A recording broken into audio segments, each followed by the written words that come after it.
Gracias por acompañarnos. El mensaje de la palabra de Dios comenzará en breve. No olvide compartir con sus amigos la transmisión en vivo.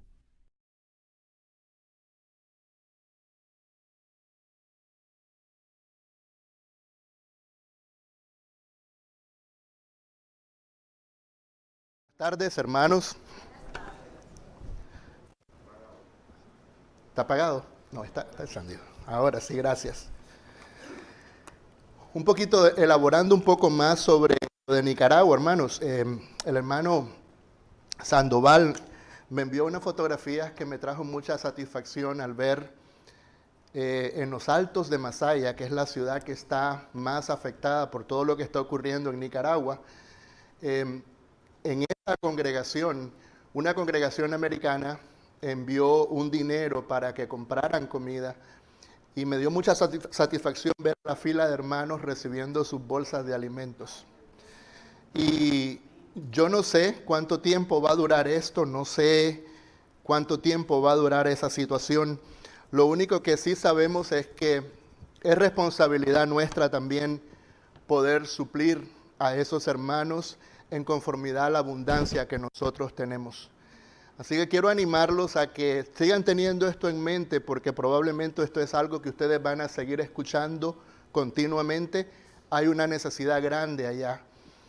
Muchas personas sin trabajo y muchas personas han perdido la capacidad incluso de ir a comprar alimentos. Tienen que esperar que los alimentos lleguen de Managua hacia Masaya, y no a través de las carreteras normales, sino a través de caminos con carretas aladas a caballo. Entonces, es importante que lo pongan en oración. Es importante también que también entendamos nosotros que esa es la congregación que nosotros estamos patrocinando. Esos hermanos están ahí también mirando a nosotros como respuesta a las oraciones que ellos han hecho para que Dios les supla. Abran sus Biblias en Santiago en el capítulo 4. Y en un momento vamos a ir al texto, todavía no vamos a ir al texto. Quisiera simplemente decir lo siguiente. Charles Colson, tal vez algunos de ustedes lo conocen desde el punto de vista de escritor religioso, pero antes él fue una de las personas que cayó presa por el famoso escándalo de Watergate. Este hombre, mientras estuvo en la cárcel, alguien le predicó y finalmente pues se convirtió a Jesucristo. Y ha escrito muchísimos libros. Él ya falleció. Una mente muy brillante. Y él escribió un libro titulado Reinos en Conflicto, en donde habla un poco sobre algo que nosotros no estamos acostumbrados a ver, y es el edificio de las Naciones Unidas en Nueva York. Él decía que si un visitante llegara a preguntar dónde estaba la capilla de oración ahí, probablemente, dice, le iban a decir a la persona que esa capilla generalmente no se encontraba abierta, se encontraba bajo llave, porque nadie la usaba. Y si alguien le decía, bueno, muéstreme dónde está, dice que tenía que atravesar varios pasillos en donde veían a hombres y personalidades importantes, embajadores y mandatarios hablando sobre la paz del mundo y sobre cómo resolver los problemas a nivel mundial. Y dice él, pasando por esos pasillos, allá al final hay un cuartito, no le llaman capilla de oración, le llaman cuarto de meditación. Meditation Room. Y dice él que está cerrado. Si alguien lo abriera, dice que lo que vería ahí es un cuartito con unas luces redondas apuntando hacia un fondo. En medio de ese cuartito, con paredes blancas sin ninguna decoración, iba a encontrar una piedra cuadrada en donde supuestamente la persona que quisiera iba a sentarse a arrodillar. Pero no había nada, no había nadie. Dice él que el cuarto generalmente está vacío y bajo llave. Y decía él, esto refleja la mentalidad que existe en el mundo moderno. Vamos nosotros, dice, a tratar de resolver todos los problemas sin Dios. Ya no es imprescindible, ya no es absolutamente necesaria la oración, la consulta con Dios. Se ha perdido en nuestro mundo esa necesidad de depender de Él para las cosas importantes en nuestra vida o para cada una de ellas. Ya no existe esa pasión por buscar cuál es la voluntad de Dios o por buscar ayuda de Dios en cuanto a iluminación para poder tomar decisiones. Se ha divorciado de esta idea de que necesita de Dios si quiere resolver los problemas con sus propios esfuerzos. Y decía Colson, esta es la razón por la que el mundo está como está. El otro día vi un cuadrito muy bonito en donde alguien estaba sorprendido por las balaceras en las escuelas y dijo, ¿dónde está Dios cada vez que existe una de estas tragedias? Y abajo decía, la respuesta es que hemos nosotros sacado a Dios de nuestras escuelas y ahora le echamos la culpa por el caos que ha dejado el vacío de su presencia. Y saben, Dios no quiere que nosotros como pueblo de Él tengamos esta mentalidad. Dios como pueblo de Él, nosotros tengamos la conciencia de que Él quiere estar presente, premiando cada una de las facetas de nuestra vida. Generalmente los cristianos tenemos este problema y ponemos a Dios en un compartimiento en donde está la parte religiosa nuestra y lo hemos divorciado de la otra parte, la parte que nosotros llamamos nuestra vida personal. Y como resultado, cuando venimos aquí, dependemos de Él, le oramos a Él, le cantamos a Él, le adoramos, pero cuando salimos de aquí, volvemos nuevamente a nuestro mundo, a ese mundo compartamentalizado, en donde Dios no existe, en donde Dios no habita. Creemos en Dios, pero vivimos como si Dios no existiera. Y esto es lo que trata el texto de hoy. El escritor, inspirado por el Espíritu Santo, está haciendo una fuerte reprensión a ciertos cristianos, particularmente cristianos de negocio, hombres de negocio, con esta actitud de independizarse de Dios en las cosas que hacían. Dice Santiago aquí, en el capítulo 4, versículos del 13 al 17, que esta actitud es soberbia. Menciona 2 veces la palabra jactancia. Dice, esta jactancia es soberbia. Quiere decir que esto es parte de lo que cantaba hace un momento el hermano Marcial. Existe un yo que quiere ser independiente de Dios y existe otro yo que quiere estar sujeto a su voluntad. Por lo menos eso es lo que se espera. Dios quiere ganar en esta batalla. Y yo quiero que leamos lo que dice la palabra de Dios ahí, Santiago capítulo 4, versículos del 13 en adelante. Vamos ahora los que decís, hoy y mañana iremos a tal ciudad y estaremos allá 1 año y traficaremos y ganaremos, cuando no sabéis lo que será de mañana. Porque, ¿qué es vuestra vida? Ciertamente es neblina que se aparece por un poco de tiempo y luego se desvanece. En lugar de lo cual deberías decir, si el Señor quiere, viviremos y haremos esto o aquello. Pero ahora os jactáis en vuestras soberbias. Toda jactancia semejante es mala. Y al que sabe hacer lo bueno y no lo hace, le es pecado.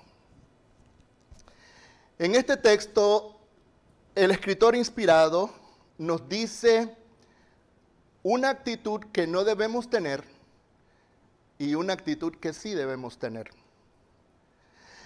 Observen estas personas, estos eran, vuelvo y repito, hombres de negocio que estaban haciendo planes.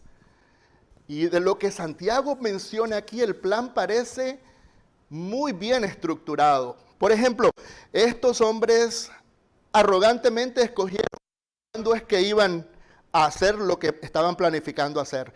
Hoy y mañana iremos. Seleccionaron el lugar a donde iban. Iremos a tal ciudad.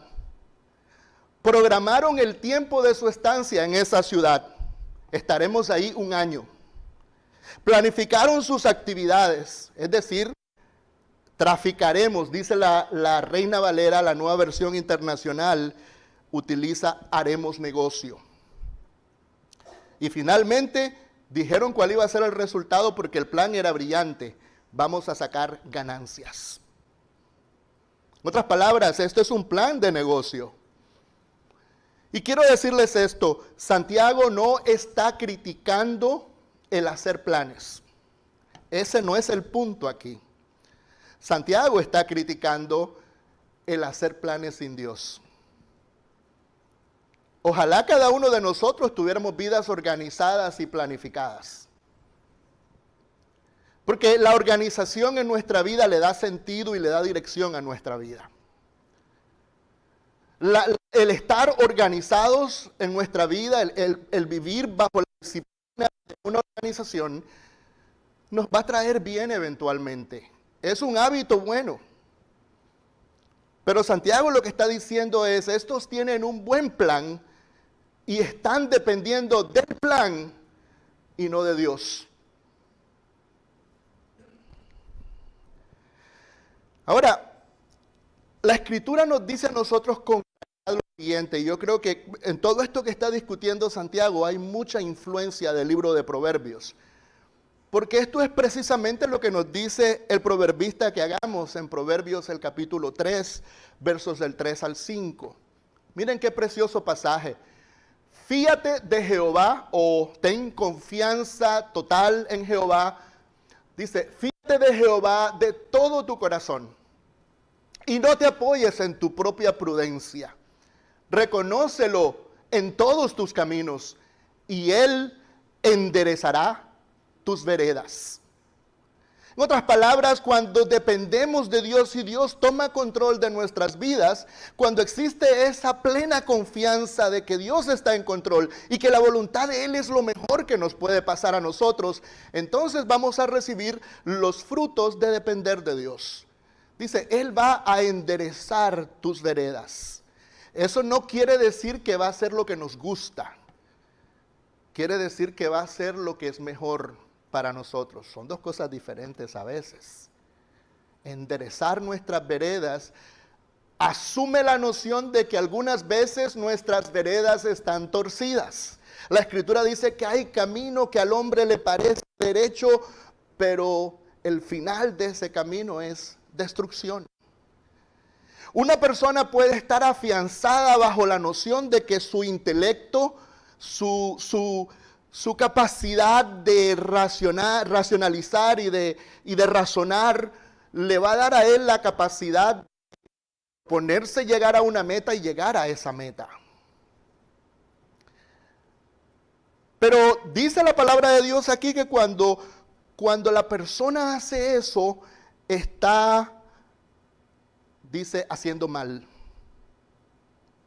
Verso 16, la última parte, toda jactancia semejante es mala. Traducido es, esta jactancia es pecado. Y por si acaso no lo sabían, para Dios es una cosa seria. Porque ¿cómo es posible que nosotros nos podamos llamar hijos de Él y estemos completamente viviendo como si Él no existiera? Él quiere tomar control de toda nuestra vida, eso es lo que Él quiere hacer. ¿Por qué? Porque Dios es un controlador, no. Porque Él quiere bendecirnos. Y esa es la parte que muchos pierden de vista. No es que nos vamos a sujetar al control de Dios porque Dios es controlador y caprichosamente quiere decirnos lo que nosotros debemos hacer, porque de una u otra manera tal vez esto le va a traer cierta satisfacción a Dios. No, no es así. Él quiere bendecirnos, Él quiere enderezar nuestras veredas. Y para Él poder bendecir, nosotros tenemos que poner nuestras vidas bajo su control. Ahora, ¿por qué esta jactancia es mala? Bueno, en el verso 14, Santiago habla un poquito sobre el problema principal aquí. Dice Santiago, la vida es incierta. Es el vivir como si Dios no existiera va a traer, dice, consecuencias inesperadas, porque nosotros podemos tener el mejor plan del mundo, pero la vida es incierta. Verso 14 dice, no sabéis lo que va a ser el día de mañana. Y yo me atrevería a ir un poquito más allá de lo que Santiago está diciendo. Yo no sé lo que va a pasar el próximo minuto. Hay predicadores que han muerto predicando. Y yo digo, qué rico. Es una muerte bonita. Predicando la palabra de Dios. La persona cuando se subió arriba a predicar no sabía que se le iba a parar el corazón y se iba a quedar ahí. Usted no sabe lo que va a pasar cuando va a salir por esa puerta. ¿Cómo es posible que usted diga, no, yo mañana te resuelvo el problema? Esa presunción es pecaminosa, dice, porque uno no está considerando los intangibles de esta vida. Por ejemplo, con estos hombres de negocio, iban a ir e iban a viajar. ¿Sabían ellos si el barco en el que se iban a montar se iba a hundir o no? ¿Sabían ellos si ellos se iban a enfermar gravemente? ¿Sabían ellos si iban a ser asaltados en el camino? ¿Sabían ellos si un familiar, un ser querido de ellos iba a morirse? ¿Sabían ellos si las personas que iban a estar esperándolos al otro lado para hacer esas transacciones iban a estar vivas? ¿Estaban seguros ellos que iban a sacar ganancias sabiendo que en este mundo siempre ha habido personas que quieren tomar ventaja de otras? Y esto es lo que dice Santiago, dice, ustedes no saben lo que va a ser mañana. Así que, número uno, la vida es incierta. Y número dos, la vida es breve. La vida es breve. En la palabra de Dios se ilustra con varias metáforas. Santiago, por ejemplo, aquí utiliza la neblina. Ciertamente es neblina que se aparece por un poco de tiempo y luego se desvanece. Bueno, ustedes han visto cómo algunas veces aquí en Miami el rocío levanta neblina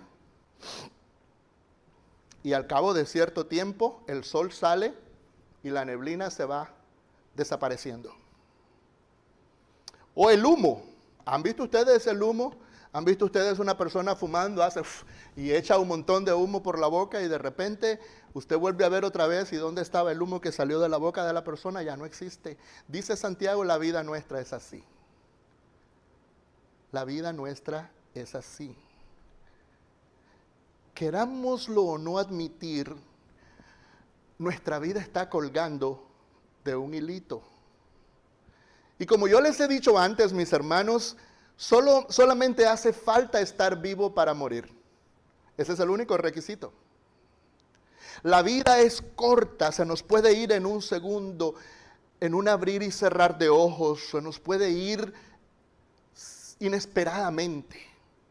Quiero que ustedes vean la forma en que la Escritura utiliza metáforas diferentes para hacernos ver a nosotros la brevedad de la vida. Y quisiéramos comenzar con el Proverbio, capítulo 27 y verso 1.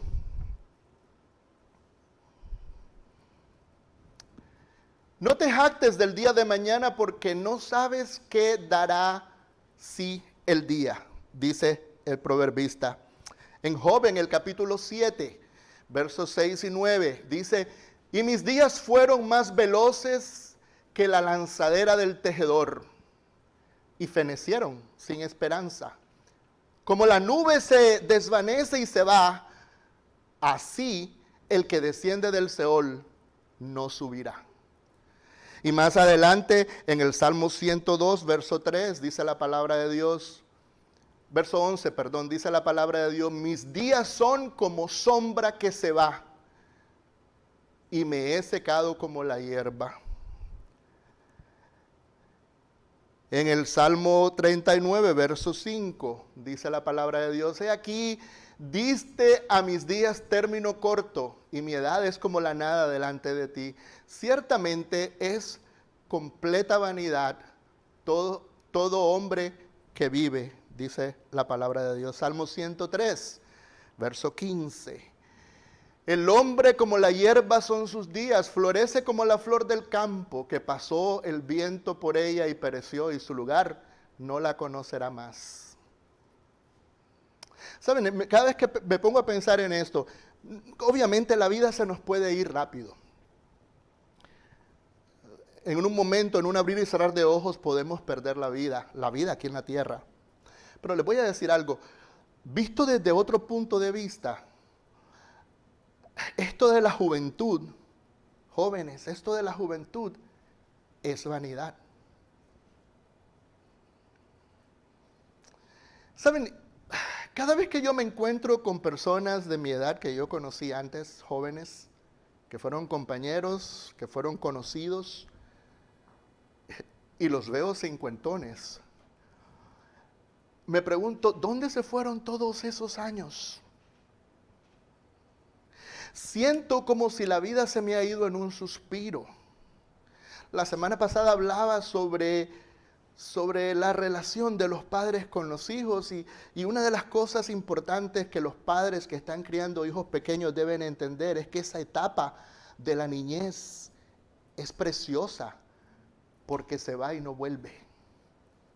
Y se va rápido. ¿Dónde se fueron los años con mis hijos? Hace poco estaban niños correteando por la iglesia, jugando con los demás niños.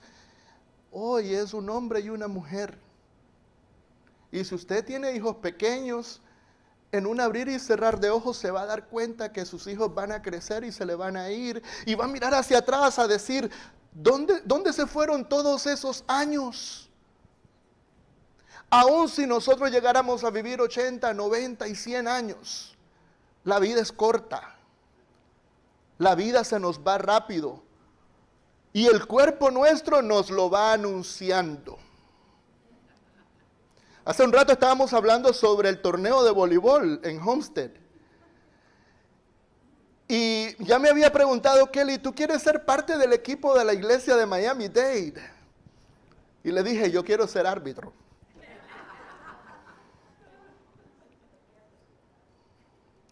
Porque en un tiempo, ¿verdad, Alexis? Jugamos voleibol y ganamos muchos torneos de las iglesias de Cristo en Texas. Teníamos un equipo bueno, que saltaba, que corría, que remataba, que contaba con velocidad. Y hoy ya me cuesta subir por las escaleras. Y como dice la canción de Piero, hablando del padre viejo, mi querido viejo, ahora ya caminas lento, ya dentro de poco mis hijos me van a cantar esa canción. Obviamente cuando me preguntan les digo que me siento joven, pero yo creo que es autoconsuelo. Soy una persona positiva y quiero convencerme de que sí puedo. Pero la realidad es que la energía no es la misma. La fortaleza no es la misma. La capacidad que tienen los músculos para ayudarte a movilizarte rápido ya no es la misma. Nuestro cuerpo se va deteriorando a medida que va avanzando el tiempo. Esa es la realidad de la vida. Dice el salmista, enséñanos a contar nuestros días para que podamos traer al corazón sabiduría. En otras palabras, ayúdanos a saber que la vida es corta para poder nosotros buscar la sabiduría tuya antes de que lleguen esos malos, como dice el libro de Eclesiastés. ¿Se acuerdan el libro de Eclesiastés? En Eclesiastés 12 dice, hablando de los jóvenes que se gocen de su juventud, y dice, sabe ante todas estas cosas que Dios te va a juzgar. Y los jóvenes deben gozarse y deben alegrarse, pero saber que eventualmente tienen que entregarle cuentas a Dios por lo que hacen, pero además de eso, tienen que aprovechar al máximo su juventud de una forma positiva antes de que lleguen estos días malos. El único que luce más joven entre nosotros es Roberto. Digo, más o menos de esa edad.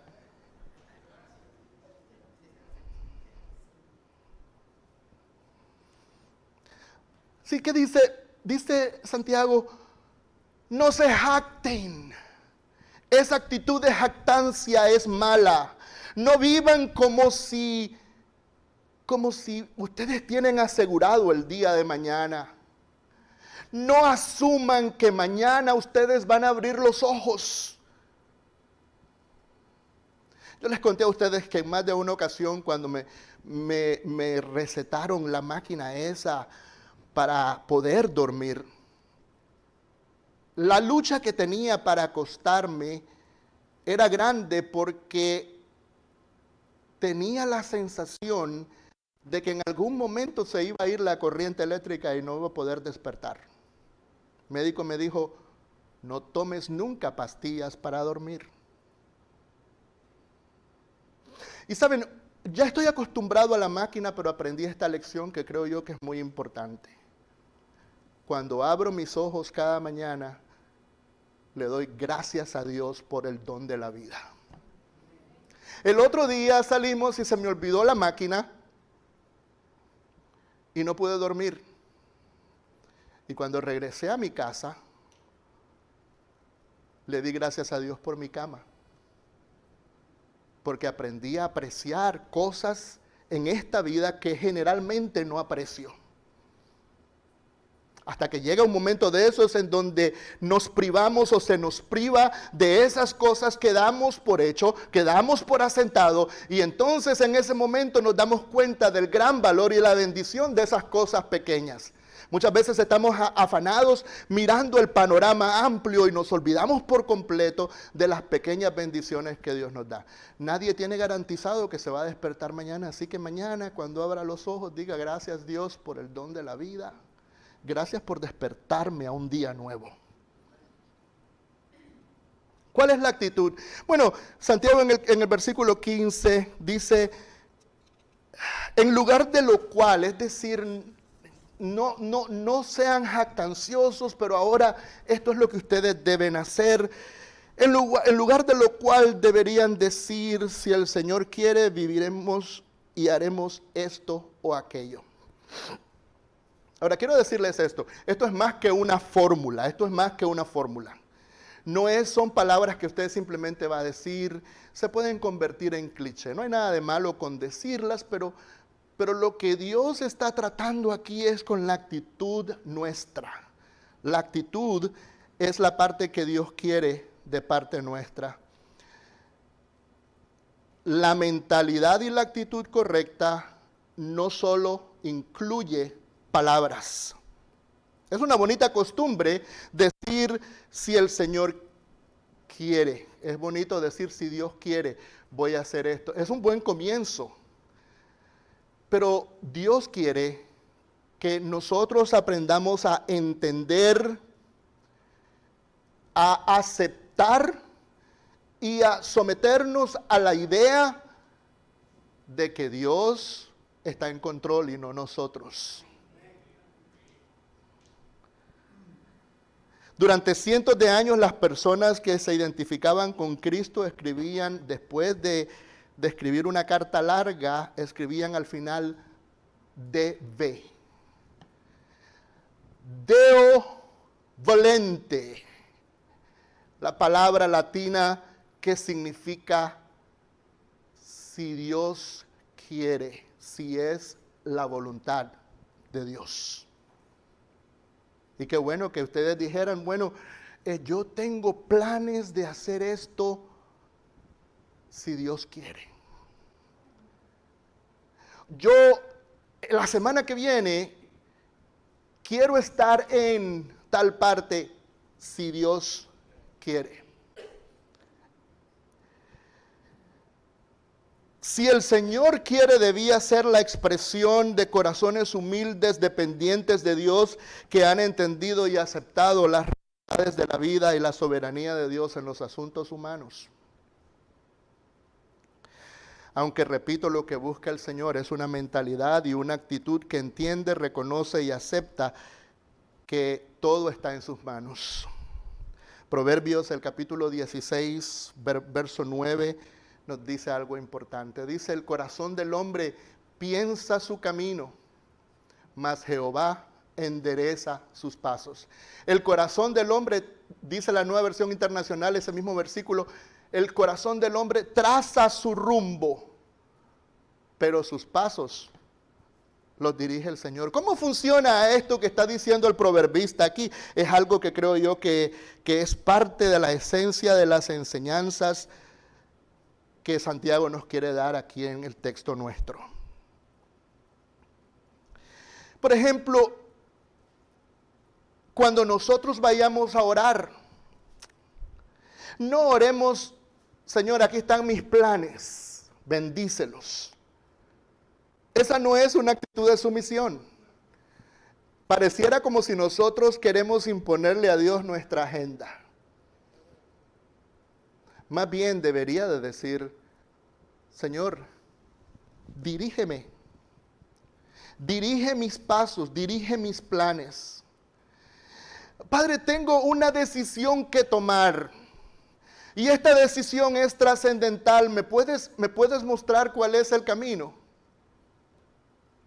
Esto es vivir como si Dios vive presente en nuestro corazón y en nuestra mente.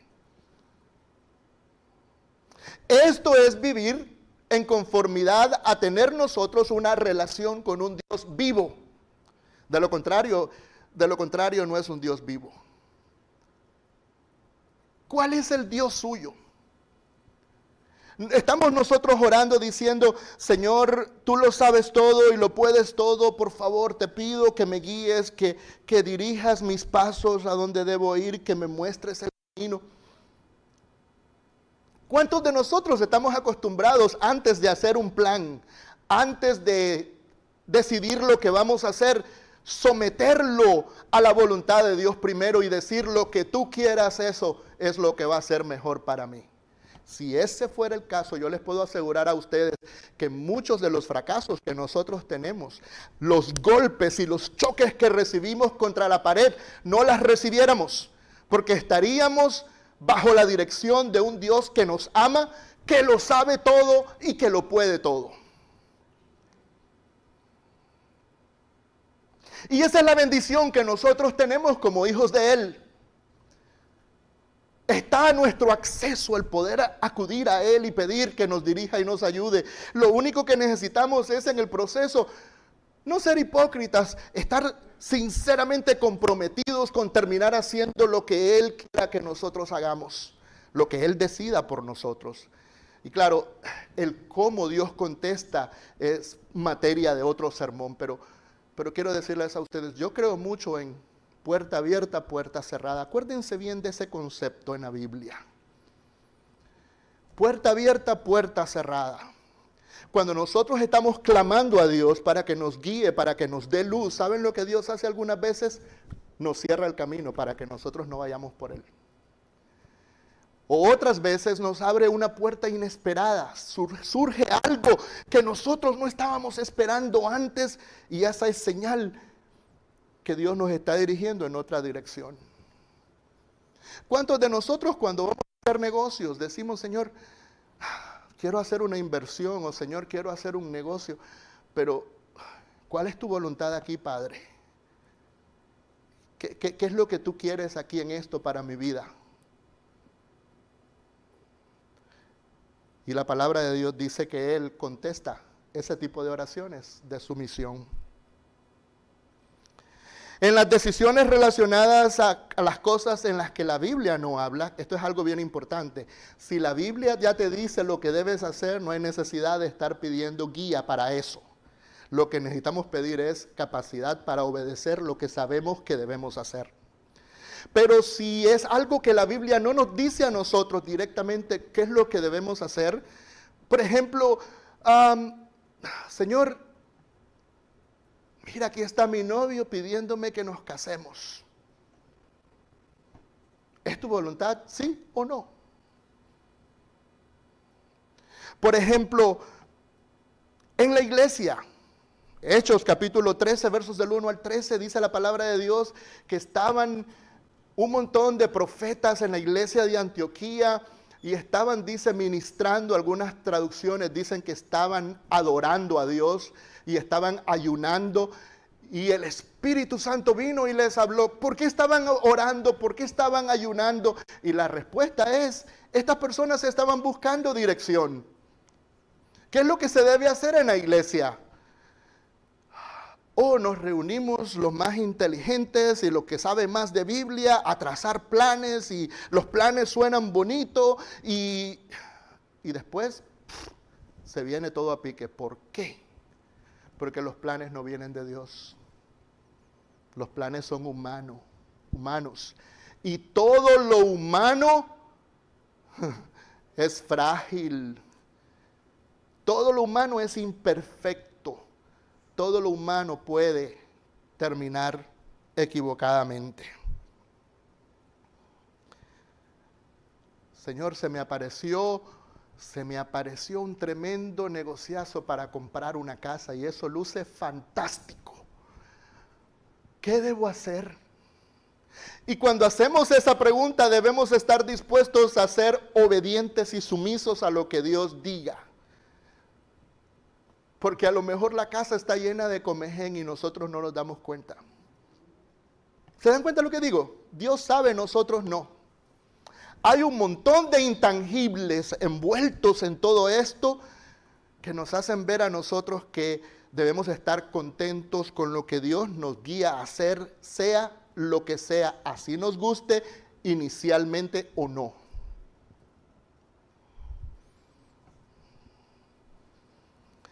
En su discurso de aceptación por el premio Templeton al progreso de la religión, un premio que fue otorgado en el Palacio de Buckingham el 10 de mayo de 1983, Alexander Solzhenitsyn el novelista, dijo lo siguiente: hace más de medio siglo, cuando todavía era un niño, recuerdo haber oído a varias personas de edad avanzada que ofrecían la siguiente explicación para los grandes desastres que han sucedido en Rusia.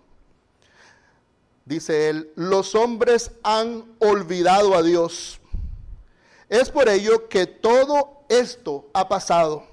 Desde entonces he pasado poco menos de 50 años trabajando en la historia de nuestra revolución. En el proceso he leído cientos de libros, he recolectado cientos de testimonios personales y ya he contribuido con 8 volúmenes propios, esforzándome para quitar los escombros dejados por ese levantamiento. Mas si el día de hoy se me pidiera que formule en la forma más concisa posible la principal causa de la desastrosa revolución que consumió a cerca de 60 millones de personas en nuestro pueblo, no podría decirlo con más precisión al repetir: los hombres han olvidado a Dios. Es por eso que todo esto ha pasado. Sabiduría es incluir a Dios en sus planes. Dios los bendiga.